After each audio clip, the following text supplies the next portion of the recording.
శుక్లాంబరధరం విష్ణుం శశివర్ణం చతుర్భుజం ప్రసన్నవదనం ధ్యాయేత్ సర్వవిఘ్నోపశాంతయే. మనం విక్రమార్క మహారాజు కథలు అనే పేరు కలిగినటువంటి అయిన బొమ్మలు చెప్పిన కథల్లో 20వ భాగంలో ప్రవేశిస్తున్నాం. విక్రమార్క మహారాజు సింహాసనాన్ని ఎప్పటి మాదిరిగానే భోజ మహారాజు మళ్ళీ ఒక మంచి ముహూర్తం చూసుకొని ఆ సింహాసనం ఎక్కడం కోసమని ప్రయత్నం చేశాడు. వెంటనే ఆ మెట్టు మీద ఉన్నటువంటి సాలభంజిక అంటే బొమ్మ ఆ రాజుని అడ్డగిస్తూ, రాజా, నీకు విక్రమార్కుడికి ఉన్నంత సాహసౌదార్యాలు ఉంటేనే ఈ సింహాసనానికి ఎక్కడానికి నీకు అనుమతిస్తాను, లేకపోతే నీకు అనుమతి లేదు అని చెప్పింది. చెప్పేసరికి ఆ రాజుగారు కూడా ఆయన గొప్పతనం ఏమిటో చెప్పమని చెప్పి అడిగాడు.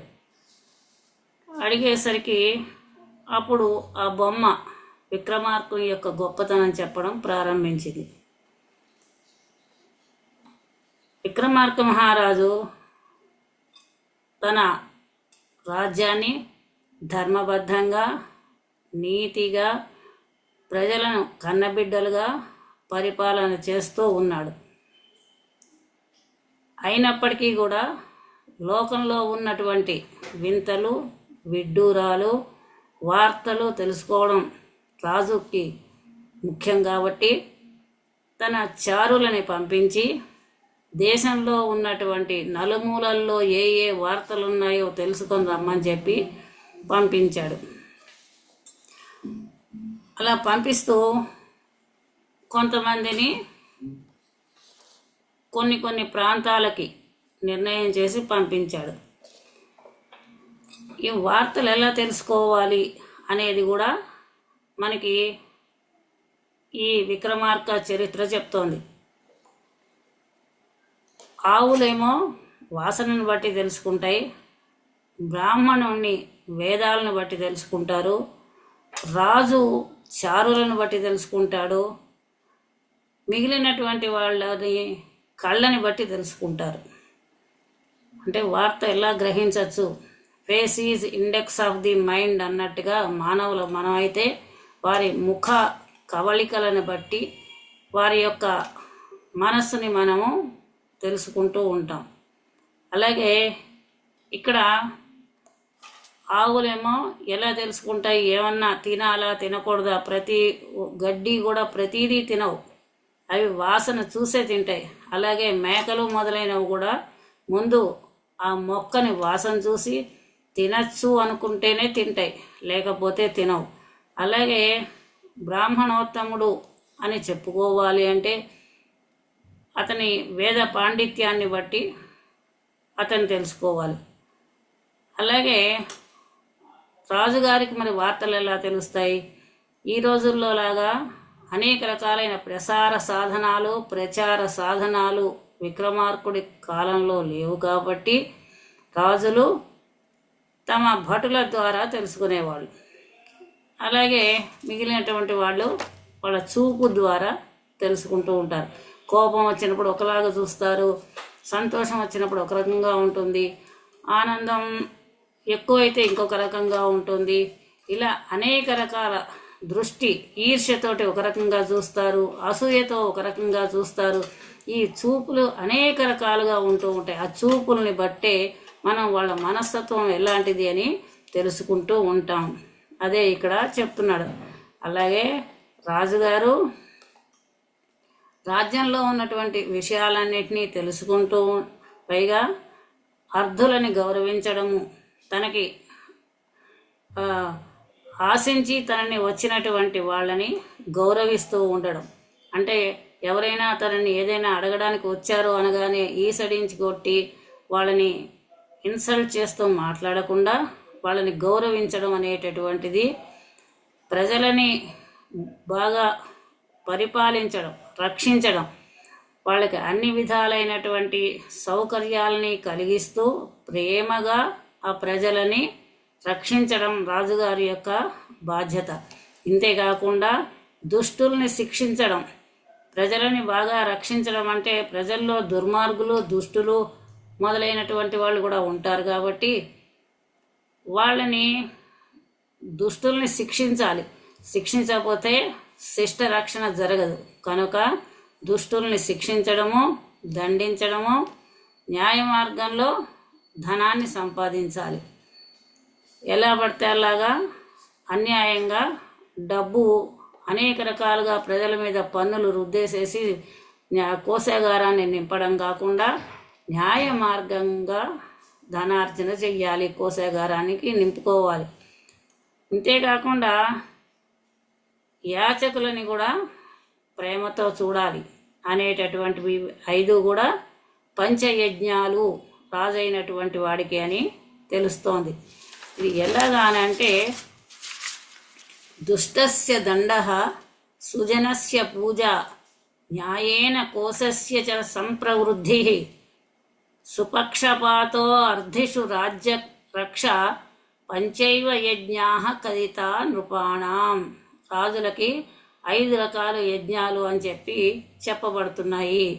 దుష్టదండన, సుజనుల యొక్క పూజ, న్యాయంగా కోశాగారాన్ని వృద్ధి చేసుకోవడము, తనని ఆశించి యాచించి వచ్చినట్టు వంటి వాళ్ళ యందు పక్షపాత బుద్ధి, రాజ్యాన్ని రక్షించుకోవడం, రాజ్యం అంటే ప్రజలని రక్షించుకోవడం, ఇవి 5 రకాల యజ్ఞాలు రాజుకి అని చెప్పబడుతున్నాయి.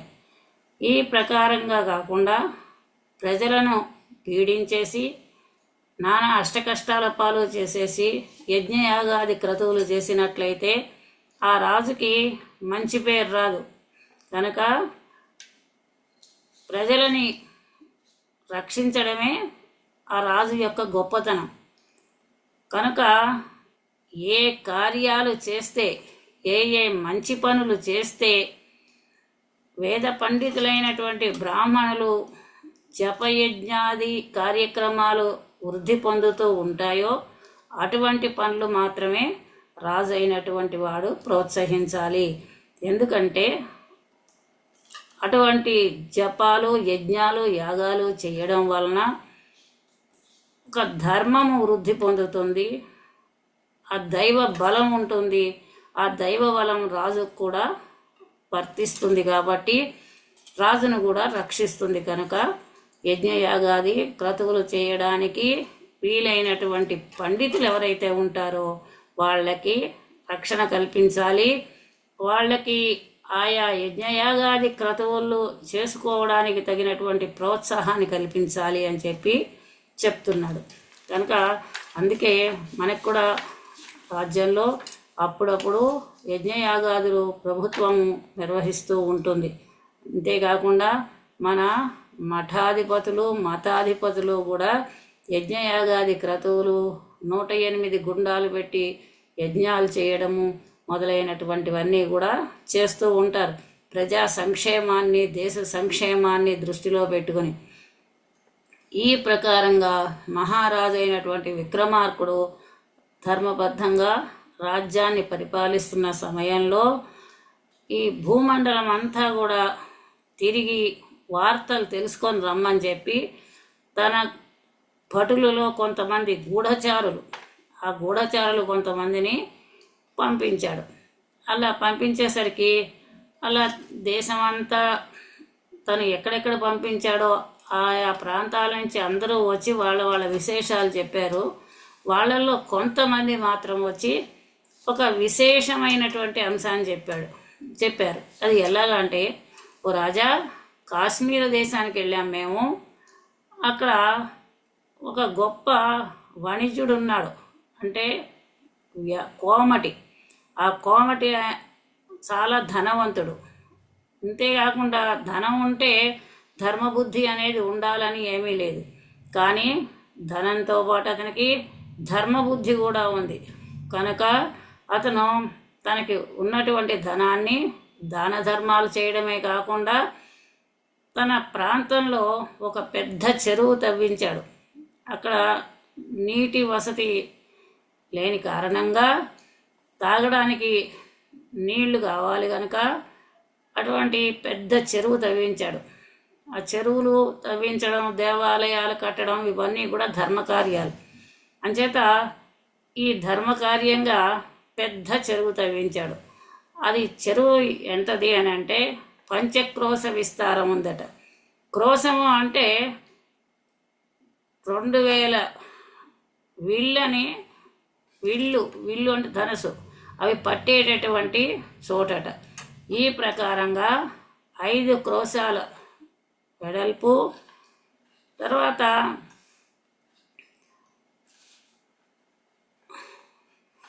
ఒక పెద్ద చెరువు, మంచి లోతైనటువంటి చెరువు, విస్తారమైనటువంటిది, లోతైనటువంటిది, బాగా లోతుగా ఉన్నటువంటిది ఒక చెరువుని తవ్వించాడు. తవ్వించేసరికి ఆ చెరువులో మధ్యలో ఒక బిలం కనిపించిందట.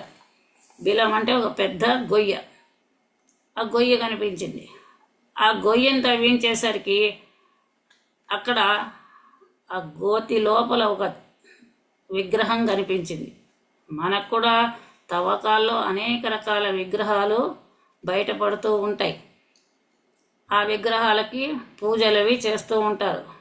ఈ మధ్యనే ఏదో తవ్వుతూ ఉంటే ఒక శివలింగం బయటకు వచ్చింది అని చెప్పి వార్తలో చూసాం. కనుక అలాగే ఇక్కడ ఈయన చెరువు తవ్వినప్పుడు ఆ చెరువు మధ్యలో ఒక బిలం కనిపించింది. ఆ బిలంలో పడుకున్నటువంటి శ్రీమన్నారాయణుని విగ్రహం కనిపించింది. చక్కగా శేషసాయి అయినటువంటి విష్ణుమూర్తి కనిపించాడు. కనిపించేసరికి వెంటనే ఆ వ్యాపారి, ఆ వణిజుడు వెంటనే ఆ మందిరానికి, ఆ దేవుడికి మందిరం కట్టాడు. చక్కగా శేషశల్పం మీద పడుకున్నటువంటి విష్ణుమూర్తికి దేవాలయం కట్టాడు. అక్కడ చిన్నగా మందిరం కట్టాడు. అయినప్పటికీ కూడా దానిలో నీరు రాలేదు. ఎంత పెద్ద చెరువు తవ్వించినా కూడా ఆ చెరువులో నీళ్లు పడకపోగా ఒక బిలం కనిపించింది. ఆ బిలంలో విష్ణుమూర్తి విగ్రహం కనిపించింది. కనిపించేసరికి ఆ విష్ణుమూర్తి విగ్రహానికి గుడి కట్టాడు. అయినా కూడా ఆ చెరువు నిండలేదు. ఇంకా కొంత ప్రయత్నం చేశాడు. ఆ చెరువు నిండడానికి ఏమేం చెయ్యాలి అంటే శాంతిక, పౌష్టిక అనేక రకాలైనటువంటి కార్యక్రమాలు చేసి, వరుణయాగం చేసి ఎన్నో చేశాడు నీరు రావడం కోసం అని చెప్పి. అయినప్పటికీ కూడా నీరు రాలేదు. ఎంత ప్రయత్నం చేసినా ఆ చెరువు నీటితో నిండలేదు. అయ్యేసరికి ఇతనికి చాలా బాధ కలిగింది.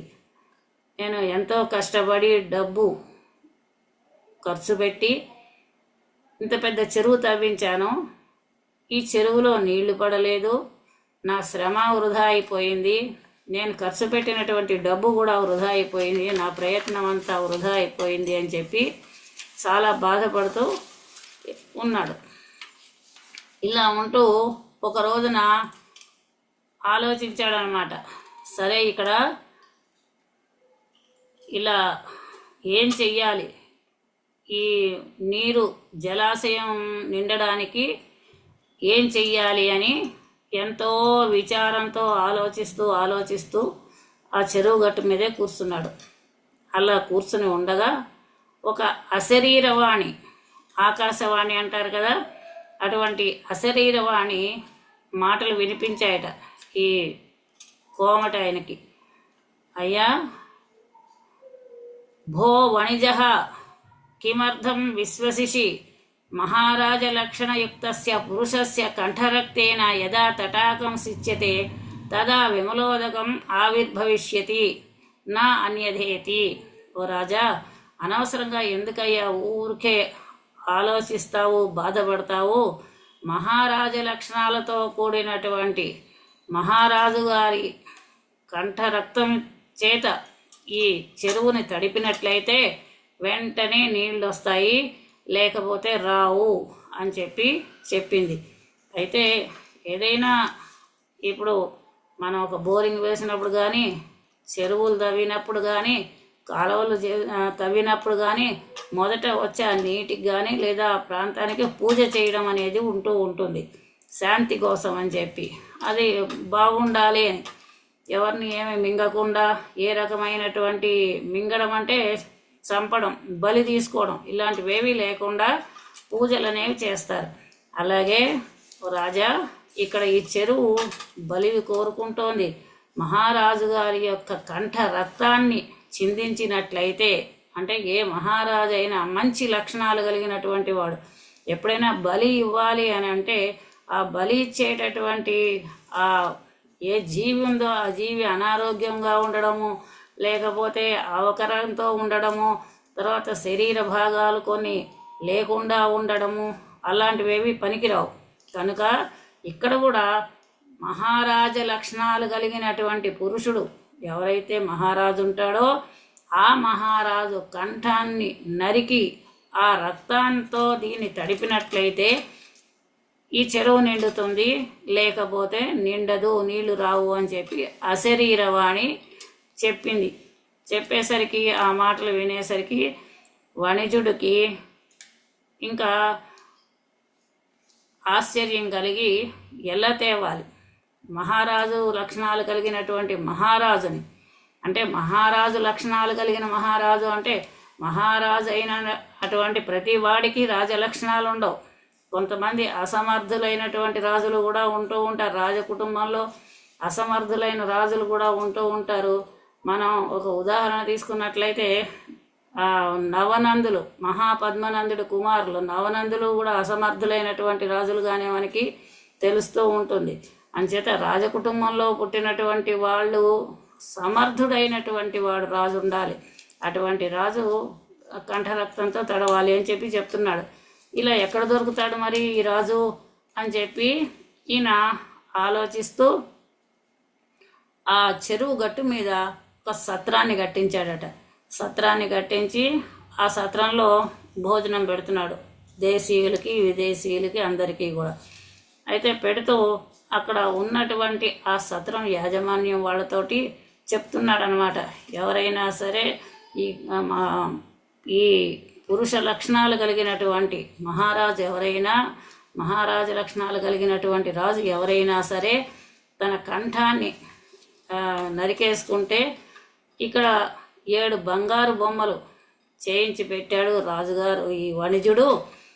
ఆ 7 బంగారు బొమ్మలు 7 కోట్ల బంగారు నాణ్యాలు కూడా బహుమతిగా ఇస్తారు ఈ వ్యాపారి గారు అని చెప్పి ఆ వచ్చినటువంటి వాళ్ళందరికీ కూడా, అన్నార్థులందరికీ కూడా ఆ సత్రంలో పనిచేసేటటువంటి నిర్వాహకులు చెప్తూ వస్తున్నారట.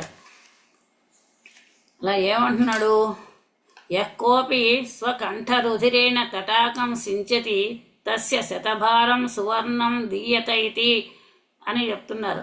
ఇది మీలో ఎవరైనా సరే ఈ కంఠరక్తం చేత ఈ చెరువుని తడిపినట్లయితే మీకు ఈ బంగారు నాణ్యాలు, ఈ 7 బొమ్మలు కూడా బంగారు బొమ్మలు ఇస్తారు అని చెప్తూ వస్తున్నారు. ఎవరైనా సరే భోజనం పెడితే తింటారు, కానీ చచ్చిపోమంటే ఎవరు చచ్చిపోతారు?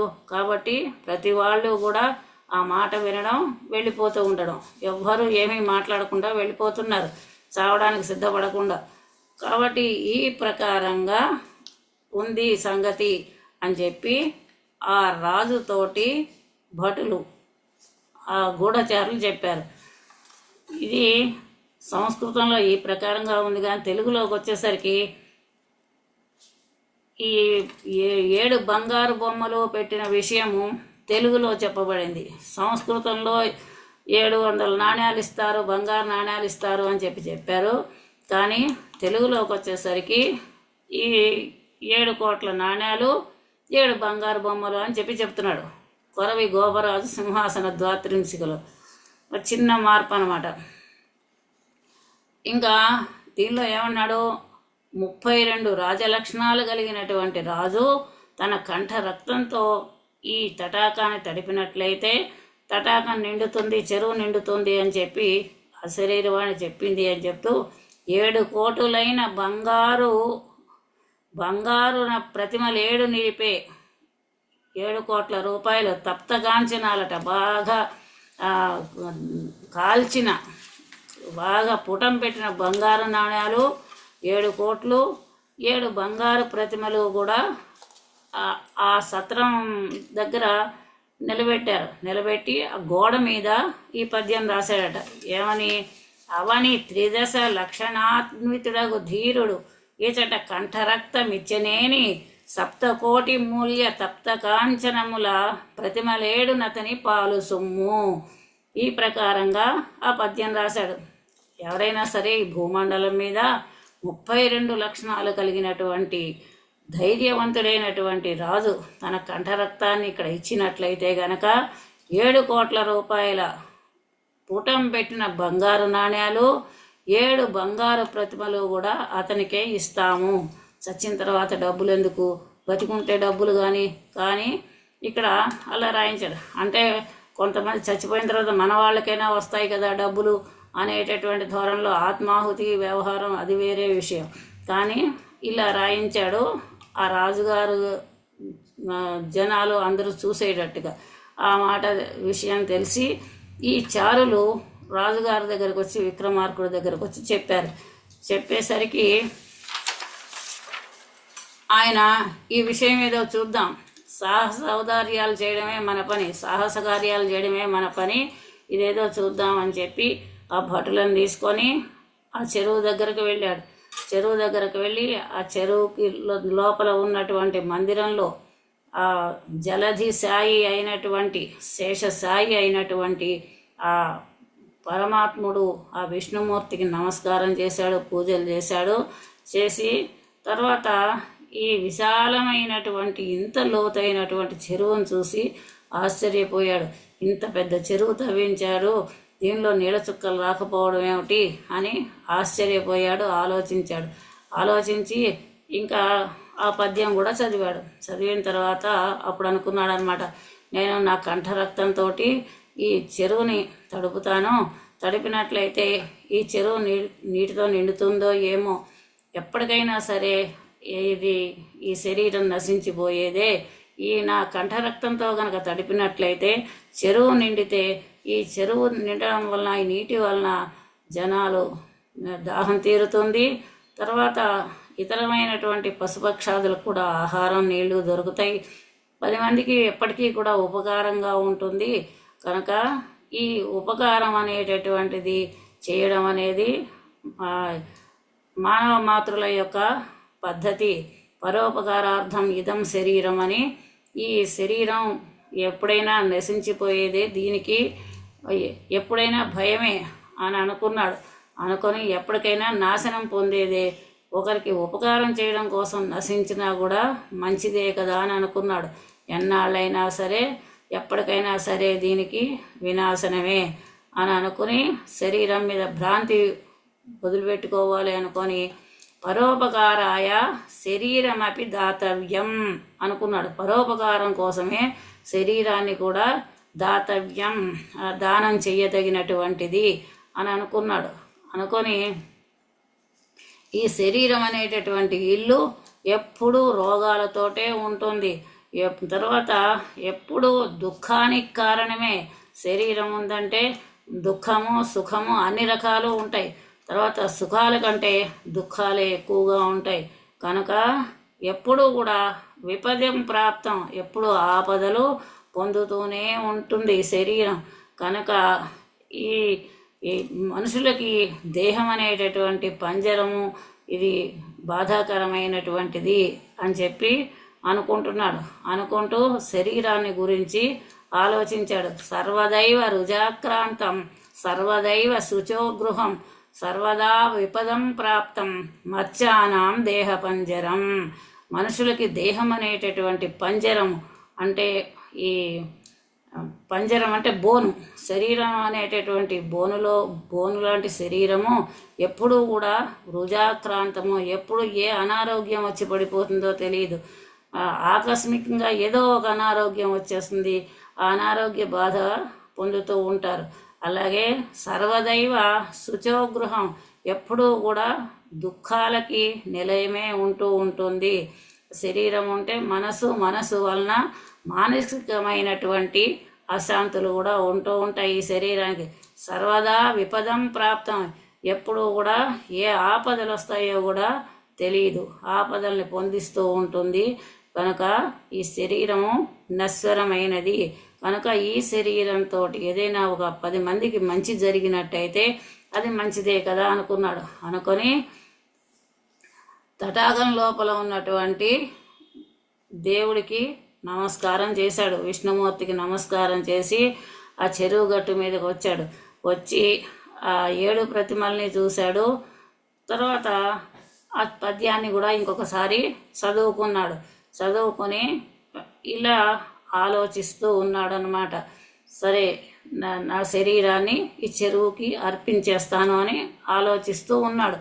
ఈ సమయంలో ఈ ఈ ఆలోచన చేస్తూ ఉండగా సమయం గడిచి సాయంత్రం అయింది. సాయంత్రం అయ్యేసరికి ఈ సాయంత్రాన్ని చక్కనైనటువంటి వర్ణన చేశాడు కొరవి గోపరాజు గారు. అద్భుతమైనటువంటి వర్ణన ఉంది. ఇది కూడా ఒకసారి చూసుకుందాం. పండుటెండ ధరులు పల్లవ జ్యుతులతో మెండు కొనగా వరుణు మేడ మీద నుండి వెలుగు పసిడి కొండ చందంబున ఎండరేడు కృంకు కొండ యొప్పే. ఎండరేడు కృంకు కొండ, ఎండరేడు అంటే సూర్యభగవానుడు, ఎండకి రాజు అయినటువంటి సూర్యభగవానుడు కృంకేటటువంటి కొండ పశ్చిమ దిక్కు, పశ్చిమ పర్వతం. పండుటెండ ధరలు పల్లవ జ్యుతులతో సూర్యాస్తమయం అవుతూ ఉంటే ఆ ఎర్రనైనటువంటి కాషాయ రంగు కాంతులు ఆ కొండల, ఆ పర్వతాల పక్కన ఉన్నటువంటి ప్రదేశాలన్నీ కూడా చిగురుటాకుల రంగులతో ప్రకాశిస్తున్నాయట. అంటే ఆ సూర్యకాంతి పడి చిగురుటాకుల్లాగా ప్రకాశిస్తున్నాయి ఆ కొండ ధరులు. అలాగే వరుణ మేడ మీద, ఈయన పశ్చిమ దిక్కుకి దిక్పాలుడు వరుణుడు, ఆ వరుణుడు మేడ మీద ఆయన కృంకుతూ ఉండగా, ఆ సూర్యుడు పశ్చిమ దిక్కున కృంకుతూ ఉండగా అక్కడ పసిడి వెలుగులన్నీ పల్లవ కాంతులు, చిగురుటాకుల కాంతులతోటి ప్రకాశిస్తూ ఉండగా పసిడి కుండ మాదిరిగా బంగారు కుండలాగా ఉందట పశ్చిమ దిక్కు మీద. వరుణుడి మేడ మీద బంగారు కుండ ఉన్నట్టుగా ఆ సూర్య భగవానుడు కృంకుతూ ఉన్నాడు, అంటే అస్తమిస్తూ ఉన్నాడు అని. అస్తమించే సూర్య భగవానుడు అతని కాంతుల చేత ఎర్రనైనటువంటి కాంతులు, పల్లవ కాంతులు, చిగుర్ల వంటి కాంతులతోటి ఆ కొండ ధరులు అన్నీ కూడా ప్రకాశిస్తూ ఉండగా ఆ వరుణుడి మేడ మీద ఉన్న బంగారు కుండ మాదిరిగా ప్రకాశించాడట. ఇంతేకాకుండా ఇంకా అందమైనటువంటి పద్యం ఉంది. అపరాబ్ధి క్రీడించు అంబర స్త్రీ యొద్ద బద్ధమౌ కుంకుమ ముద్దయనగా అచట సంధ్యాదేవి కర్ఘ్యంబులెత్తు దిక్సతి చేతి మణిమయ కలశమనగా వరుణుని ముందర పరిచారకులు నిల్వబట్టిన రత్న దర్పణమనంగా హస్తాచలంబను హస్తిమస్తకమున తిరమైన రక్త చామరమనంగా నిఖిల దిగ్వలయాంత మాణిక్యమనగా నిట్ట ప్రాకిన పవడంపు చుట్టయనగా గట్టు తొదనున్న జేగురు కల్లనంగా అరుణ మండలమొప్పిన అంతమందు అరుణ మండలమొప్పి దినాంతమందు. దినాంతము అంటే ఆ రోజు చివరి భాగంలో సాయంత్రం సమయంలో సూర్యాస్తమయం అవుతున్నప్పుడు ఎంత అద్భుతమైనటువంటి వర్ణన అంటే, అపరాబ్ధి క్రీడించు అంబర శ్రీ యొద్ద బద్ధమౌ కుంకుమ ముద్దయనగా, ఆ అపరదిక్కు, పూర్వదిక్కు అంటే తూర్పు, అపరదిక్కు అంటే పశ్చిమం, ఆ పశ్చిమ దిక్కులో క్రీడించి ఆడుకునేటటువంటి ఆకాశం అనేటటువంటి స్త్రీ దగ్గర ఉన్నటువంటి కుంకుమ ముద్దేమో అన్నట్టుగా ఉన్నాడట. తూర్పు పశ్చిమ దిక్కున ఉన్నటువంటి, పశ్చిమ దిక్కుతో ఆడుకుంటున్నటువంటి ఆకాశం అనేటటువంటి స్త్రీ చేతిలో ఉన్నటువంటి కుంకుమ ముద్దేమూల అన్నట్టుగా ఉన్నాడట ఆ సూర్యభగవానుడు. అలాగే అచట సంధ్యాదేవి గర్ఘ్యంబులెత్తు దిక్సతి చేతి మణిమయ కలశమనగా, సంధ్యాదేవి, సంధ్య అని ఎప్పుడు అంటారు అంటే సూర్యో అస్తమం అవుతూ చీకట్లు అలముకుంటూ ఉన్నటువంటి సమయాన్ని, అంటే సూర్యాస్తమయం అయిపోతూ చీకటి వస్తూ ఉన్నటువంటి సమయం సంధ్యా సమయం. ఆ సంధ్యా సమయంలో ఆ సంధ్యాదేవికి అర్ఘ్యం ఇస్తోందేమో ఓ దిక్సతి, దిక్కు అనేటటువంటి స్త్రీ ఆ సంధ్యకి అర్ఘ్యం ఇస్తోందేమో. అలా అర్ఘ్యమిస్తున్నటువంటి ఆమె చేతిలో ఉన్నటువంటిది, అర్ఘ్యం అంటే నీళ్లు. ఆ నీళ్లు ఎలా ఇస్తారు అంటే చెంబుతోటి నీళ్లు తీసుకొని అర్ఘ్యం ఇస్తూ ఉంటారు. అర్ఘ్యం అంటే అసలు నిజానికి చేతులు కడుక్కోవడానికి నీళ్లు అని అర్థం అన్నమాట. కాళ్ళు కడుక్కునే నీళ్లు పాద్యం అని అంటారు. కనుక ఆ సంధ్యాదేవికి అర్ఘ్యం ఇచ్చేటటువంటి దిక్సతి అనేటటువంటి దిగంగన అంటారు.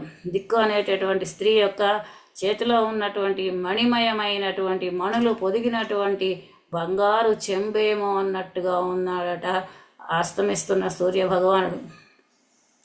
వరుని ముందర పరిచారకులు నిల్వబట్టిన రత్న దర్పణమనంగా, వరుణుని ముందర ఇందాక మనం అనుకున్నట్లుగా ఆ పశ్చిమ దిక్కుకి అధిపతి వరుణదేవుడు కనుక ఆ వరుణదేవుడు ముందర పరిచారికులు నిలబట్టినటువంటి ఆ రాజుగారి ముందర దిక్పాలుడు కాబట్టి, ఆ దిక్కుకు అధిపతి కాబట్టి అతని ఎదురుగుండా పరిచారికలందరూ కలిసి అతనికి అద్దం చూపిస్తున్నారా అన్నట్టుగా ఉన్నాడట సూర్యుడు. అంచేత రాజులుగా ఎప్పుడైనా సరే వాళ్ళు అలంకరణ చేసుకున్నప్పుడు రాణులు కానీ వాళ్ళకి అద్దం పట్టుకొని నించునే వాళ్ళు కొందరు, జుట్టు దువ్వేవాళ్ళు కొందరు, బొట్లు పెట్టేవాళ్ళు కొందరు. రాణులకైతే రాజులకు కూడా అలంకరణ విషయంలో తల దువ్వేవాళ్ళు కొందరు. ఇలా రకరకాలైనటువంటి పద్ధతుల్లో ఉంటూ ఉంటారు. అలాగే ఆ తల దువ్వేటటువంటి సమయంలో ఆ అద్దం చేత్తో పట్టుకొని నించునేటటువంటి పరిచారకులు ఉంటారు.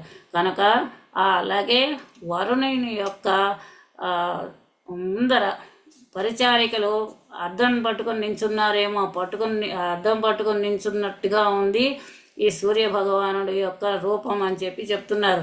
నిలవబట్టిన రత్న దర్పణమనంగా, రత్నాలు పొదిగినటువంటి అద్దమేమో అన్నట్టుగా ఉన్నాడట ఆ సూర్యుడు. అస్తాచలంబను హస్తి మస్తకమున స్థిరమైన రక్త చామరమనంగా, అస్తపర్వతం పశ్చిమ దిక్కున ఉండేటటువంటి పర్వతాన్ని అస్తపర్వతం అంటారు. ఉదయ పర్వతం, అస్తపర్వతం. ఈ అస్తపర్వతం అనేటటువంటి హస్తి పశ్చిమ దిక్కు అనేటటువంటిది ఒక పర్వతం లాంటిదైతే ఆ పశ్చిమ దిక్కు అనేటటువంటిది ఒక ఏనుగు లాంటిదైతే దాని నెత్తి మీద పట్టినటువంటి ఎర్రనైనటువంటి చామరము విసునికర్రేమో అన్నట్టుగా ఉందట. విసునకర్రలని పూర్వం వాడుతూ ఉండేవాళ్ళు గాలి కోసం అని. తాటాకులతోటి కొన్ని వెదురు పేడతోటి విసునకర్రలు చేసుకునేవాళ్ళు. తాటాకు విసునకర్రలు ప్రసిద్ధమైనటువంటివి అన్నమాట. ఒకప్పుడు పెళ్ళిళ్ళు అవి అయితే కూడా ఈ ఫ్యాన్లు అవి అప్పుడు ఉండేవి కావు కాబట్టి వాళ్ళు విసునకర్రలు పంపకాలు చేసేవాళ్ళు. పెళ్ళిళ్ళలో పెళ్లివారికి, ఆడపెళ్లివారు, మగ పెళ్లివారికి విసునకర్రలు ఇచ్చేవాళ్ళు విసురుకోవడానికి. తాటాకులతో చేసిన విసునకర్రలు అవి తేలిగ్గా ఉంటాయి, విసురుకోవడానికి గాలి వస్తుంది అని. అలాగే ఇక్కడ కూడా అస్తాచలము అనేటటువంటి ఏనుగు తల మీద స్థిరంగా ఉన్నటువంటి ఎర్రనైనటువంటి చామరము విసునకర్రేమో అన్నట్టుగా ఉందట. అంటే ఏనుగు నెత్తి మీద ఉన్నటువంటి ఎర్రనైనటువంటి విసునకర్రేమో అన్నట్టుగా ఉందట సూర్యబింబం. అలాగే నిఖిల దిగ్వలయాంత మాణిక్యమనగా, సమస్త దిక్కులకి కూడా చుట్టేసినట్టుగా ఉన్నటువంటి గుండ్రంగా చుట్టబడిన మాణిక్యమా అన్నట్టుగా ఉంది. నిట్ట ప్రాకిన పవడంపు చుట్ట అనగా, బాగా నిట్ట నిలువుగా పాకినటువంటి పగడాల తీగ ఏమో అన్నట్టుగా ఉంది. గట్టు తుదనున్న జేగురు కల్లనగా, చెరువు గట్ల మీద ఎర్రనైనటువంటి రాళ్ళు ఉంటూ ఉంటాయి. ఆ ఎర్రనైనటువంటి రాళ్లలో రకాలు, అటువంటి చిన్న చిన్న ఎర్రనైనటువంటి రాళ్ళు ఉన్నటువంటి చెరువు గట్టున ఉన్నటువంటి ఎర్రని రాయేమో జేగురు గల్లు. జేగురు అంటే గోపీ చందనం రంగుకు వచ్చే ఒక రకమైన ఆ గోపీ చందనము, ఈ జేగురు రంగు ఇవన్నీ కూడా ధాతువులు అన్నమాట. ఈ ఎరుపు రంగు కలిగినటువంటి రాయేమో అన్నట్టుగా ఉందట, చెరువు గట్టు మీద ఉన్నటువంటి ఎర్రని రాయేమో అన్నట్టుగా ఉన్నాడు సూర్యుడు. అలాగే అరుణ మండలం అప్పే దినాంతమందు, ఈ ప్రకారంగా సాయంత్రం సమయంలో ఆ దినము చివరి భాగంలో సంధ్యా సమయంలో సూర్యాస్తమయంలో సూర్యుడు ఇంత అద్భుతంగా ప్రకాశిస్తున్నాడు అని చెప్తూ చక్కనైనటువంటి పద్యాలని వర్ణన ద్వారా తెలియజేశాడు కొరవి గోపరాజు. ఆ తర్వాత ఈ విక్రమార్క మహారాజు ఇంకా సాయంత్రం వరకు ఈ ప్రకారంగా ఆలోచించి ఇంకా ఆ పరమాత్ముని మనసులో అనుకుంటున్నాడు విష్ణుమూర్తిని, ఓ జలదిశాయి, నీకు 32 లక్షణాలు కలిగినటువంటి పురుషుడి కంఠరత్నం కోరుకుంటున్నావా అని అనుకొని మనసులో ఆయన్ని ప్రార్థించుకొని, అయితే నా కంఠరక్తం తీసుకొని ఈ కంఠరక్తం చేత తృప్తిపడి నువ్వు ఈ నీటిని నింపు, ఈ జలాశయంలో ఇంత పెద్ద తటాకం చెరువులో నీటిని నింపు అని చెప్పి ప్రార్థించి వెంటనే తన వరలో ఉన్నటువంటి కత్తిని తీసుకొని మెడ మీద నరుకోబోయేసరికి తల వెంటనే ఆ రాజు చేతిలోని ఖడ్గాన్ని గట్టిగా పట్టుకున్నాడట ఆ విష్ణుమూర్తి.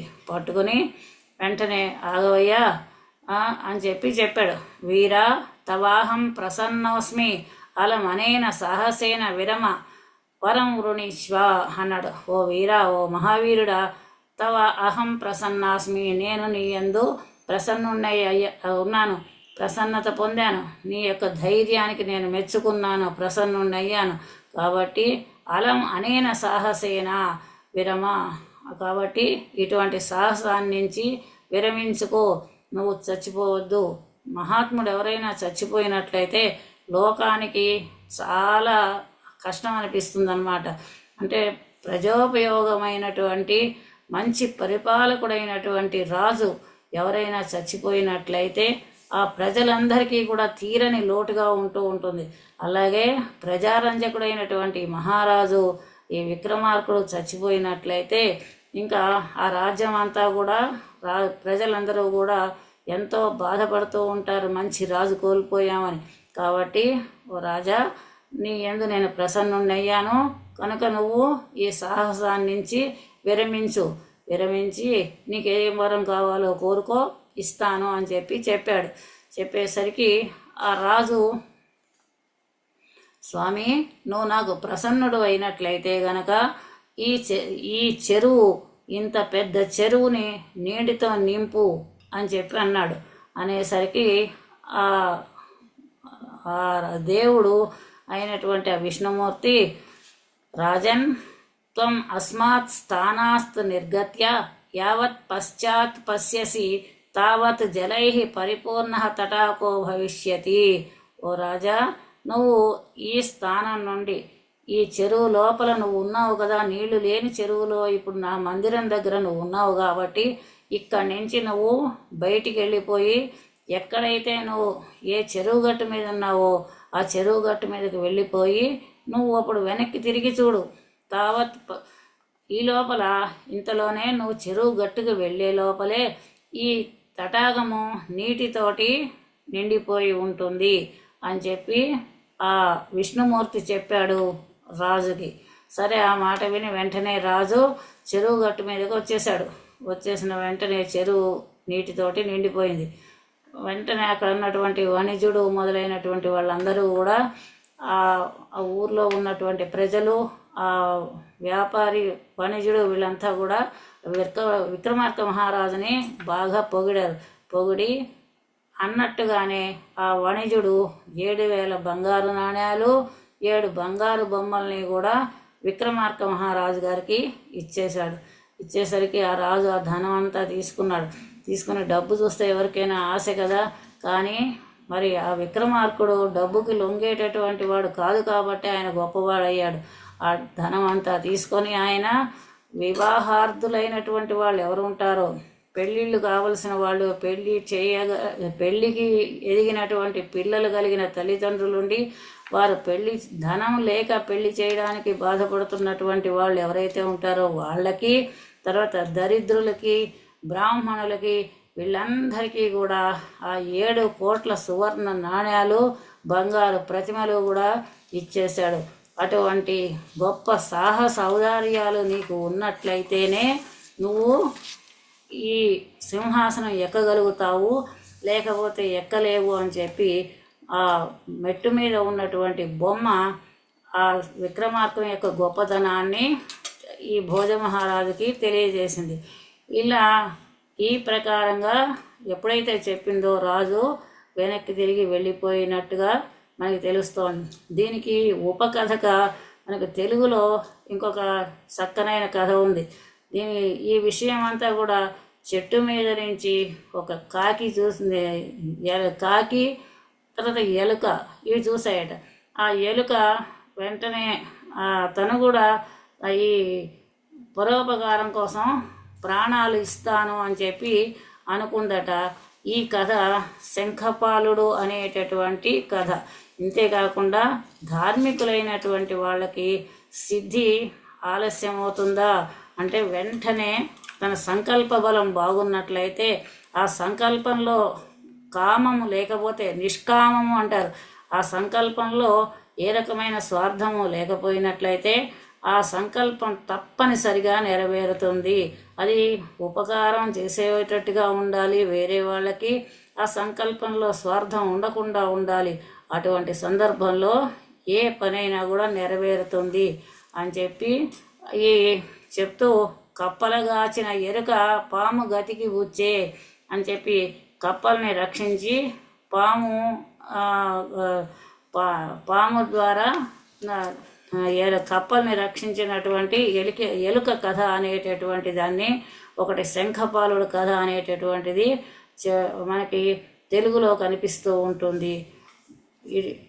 మిగిలినటువంటి కథ తరువాత భాగంలో చెప్పుకుందాము. స్వస్తి.